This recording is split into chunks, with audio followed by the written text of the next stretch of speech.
बस्ती मंडल एवं डॉक्टर अंबेडकर नगर जिले के पार्टी के लाखों लाखों लोग अपने खुद के छोटे मोटे साधनों से चलकर मुझे सुनने के लिए यहाँ पहुँचे हैं।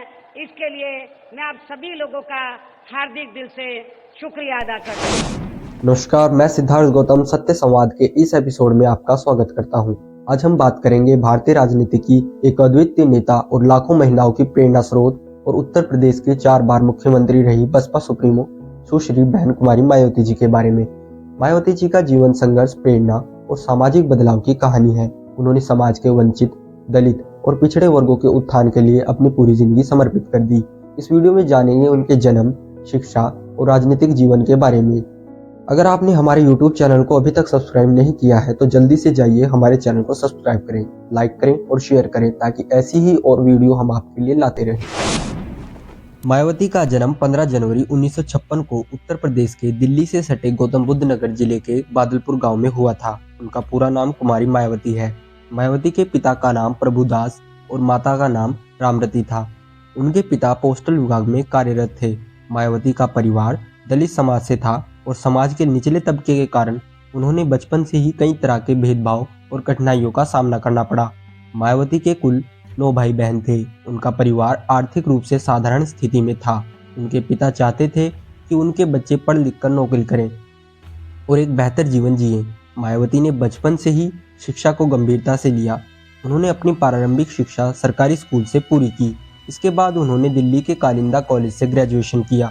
इसके बाद मायावती ने मेरठ विश्वविद्यालय से BA, B.Ed और फिर कानून की पढ़ाई की। मायावती के बचपन का अधिकांश समय गरीबी और सामाजिक भेदभाव में बीता। उनके परिवार को जातिगत भेदभाव के कारण अक्सर संघर्षों का सामना करना पड़ा। उन्होंने अपने जीवन में शिक्षा के महत्व को समझा और अपनी पढ़ाई पर पूरा ध्यान केंद्रित किया। मायावती का कहना है कि उनके माता पिता ने उनकी शिक्षा के लिए हमेशा प्रेरित किया, जिसके कारण वह सामाजिक बदलाव के लिए जागरूक हो सकी। मायावती के जीवन में बड़ा मोड़ तब आया जब 1977 में बहुजन समाज पार्टी के संस्थापक काशीराम से उनकी मुलाकात हुई। काशीराम ने मायावती के नेतृत्व कौशल और उनकी वाक्पटुता को पहचाना और उन्हें राजनीति में आने के लिए प्रेरित किया। काशीराम ने मायावती से कहा, तुम पढ़ाई के साथ साथ राजनीति में आओ और समाज के दलित वर्गों के लिए लड़ो। मायावती के बचपन में झेले गए सामाजिक भेदभाव और कठिनाइयों ने उन्हें एक मजबूत व्यक्तित्व बनाया। उन्होंने अपने जीवन को समाज के पिछड़े और वंचित वर्गों के उत्थान के लिए समर्पित कर दिया। उनका मानना था कि शिक्षा और राजनीति के माध्यम से ही समाज में परिवर्तन लाया जा सकता है। मायावती के बचपन के ये संघर्ष और उनके द्वारा झेली गई चुनौतियां उनके राजनीतिक जीवन के लिए एक मजबूत नींव बनी। उनके जीवन की यही कहानी देश के लाखों दलितों और वंचितों के लिए प्रेरणा का स्रोत है। मायावती का राजनीतिक जीवन भारतीय राजनीति में एक महत्वपूर्ण अध्याय है। उनके राजनीतिक जीवन की शुरुआत काशीराम के दिशा निर्देश में हुई, जिन्होंने उन्हें राजनीति में उतरने और दलित समाज के अधिकारों के लिए संघर्ष करने के लिए प्रेरित किया। मायावती ने बहुजन समाज पार्टी के माध्यम से न केवल दलित समुदाय को संगठित किया, बल्कि उत्तर प्रदेश की राजनीति में एक ऐसा बदलाव लाया जिसने उन्हें देश की राजनीति का एक प्रमुख चेहरा बना दिया। मायावती ने अपने राजनीतिक करियर की शुरुआत 1984 में की, जब काशीराम ने बहुजन समाज पार्टी की स्थापना की। यह पार्टी विशेष रूप से दलित, पिछड़े, आदिवासी और अल्पसंख्यक वर्ग के लिए अधिकारों और सशक्तिकरण के लिए बनाई गई थी। काशीराम ने मायावती को बसपा का चेहरा बनाने का निर्णय लिया, क्योंकि वह जनता के मुद्दों को बेबाकी से उठाने और निडरता से उनका सामना करने की क्षमता रखती थी। उनकी पहली लोकसभा चुनाव लड़ने की शुरुआत 1985 में हुई। हालांकि शुरुआत में उन्हें हार का सामना करना पड़ा। मायावती ने उत्तर प्रदेश की राजनीति में एक ऐतिहासिक उपलब्धि हासिल की। वह देश की पहली दलित महिला मुख्यमंत्री बनी। उन्होंने 4 बार उत्तर प्रदेश की सत्ता संभाली। 3 जून 1995 को मायावती ने पहली बार उत्तर प्रदेश की मुख्यमंत्री का पद संभाला। यह उस समय संभव हुआ जब भाजपा ने बसपा को समर्थन दिया। हालांकि उनका यह कार्यकाल 4 महीने का रहा। 1997 में बसपा और भाजपा के गठबंधन के तहत मायावती दोबारा मुख्यमंत्री बनी। इस बार भी उनका कार्यकाल सीमित समय के लिए रहा। 2002 में मायावती ने फिर से मुख्यमंत्री पद संभाला। इस बार भी उन्होंने भाजपा के साथ गठबंधन किया। 2007 में मायावती ने इतिहास रच दिया, जब बसपा ने उत्तर प्रदेश में पूर्ण बहुमत हासिल किया। उन्होंने इस बार सर्वजन हिताय सर्वजन सुखाय का नारा दिया और सभी वर्गों को जोड़ने की कोशिश की। यह उनका सबसे लंबा और प्रभावशाली कार्यकाल था, जिसमें उन्होंने कई सुधारात्मक कदम उठाए। दलित उत्थान। मायावती ने दलित समाज के विकास और उनके अधिकारों को सुनिश्चित करने के लिए कई योजनाएं शुरू की। उन्होंने दलितों के लिए शिक्षा और रोजगार के क्षेत्र में विशेष अवसर प्रदान किए। मूर्तियां और स्मारक। मायावती ने दलित आइकॉन जैसे डॉक्टर भीमराव अंबेडकर, काशीराम और खुद की मूर्तियों और स्मारक बनवाए। उनके इस कदम की सराहना के साथ साथ आलोचनाएं भी हुई। कानून व्यवस्था। मायावती के शासनकाल में उत्तर प्रदेश में कानून व्यवस्था की सख्ती से लागू किया गया। उन्होंने गुंडा राज और माफिया राज के खिलाफ बड़े कदम उठाए। इंफ्रास्ट्रक्चर विकास।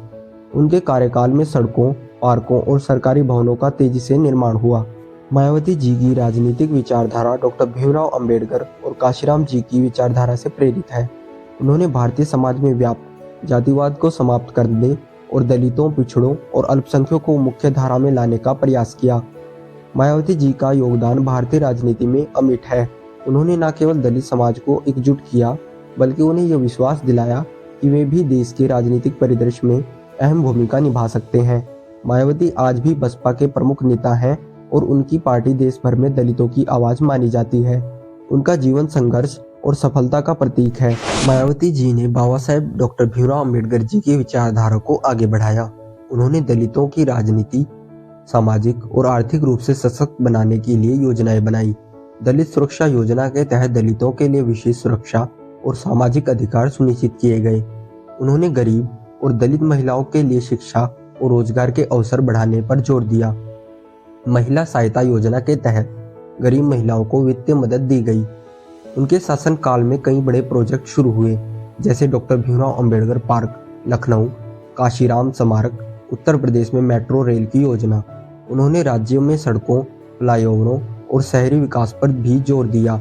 डॉक्टर भीमराव अंबेडकर ग्रामीण शिक्षा योजना के तहत ग्रामीण और वंचित क्षेत्रों में स्कूल खोले गए।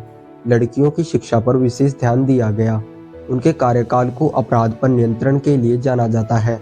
उन्होंने नो क्राइम नो करप्शन का नारा दिया और अपराधियों के खिलाफ सख्त कार्रवाई की। उन्होंने सरकारी नौकरियों और शिक्षण संस्थानों में सुनिश्चित किया कि अनुसूचित जाति, जनजाति और पिछड़े वर्गों के लिए आरक्षण को लागू करने पर जोर दिया जाए। निजी क्षेत्र में भी आरक्षण लागू करने की वकालत की। गरीब आवास योजना के तहत दलितों और पिछड़े वर्गों को घर दिए गए। बसपा राशन कार्ड योजना के माध्यम से गरीब परिवारों को सस्ता राशन मुहैया कराया गया। मायावती जी का जीवन यह सिखाता है कि यदि दृढ़ इच्छा शक्ति हो तो कोई भी असंभव कार्य संभव हो सकता है। वह न केवल एक राजनेता हैं, बल्कि दबले कुचले वर्गों की आवाज भी। उनका योगदान भारतीय राजनीति में एक मील का पत्थर है। मायावती जी ने संघर्ष और मेहनत से जो मुकाम हासिल किया है, वह हर किसी के लिए प्रेरणादायक है। उनके द्वारा किए गए कार्य न केवल दलितों के लिए, बल्कि पूरे समाज के लिए महत्वपूर्ण है। अगर आपको यह जानकारी पसंद आई हो तो लाइक, शेयर और सब्सक्राइब करना ना भूलें। धन्यवाद।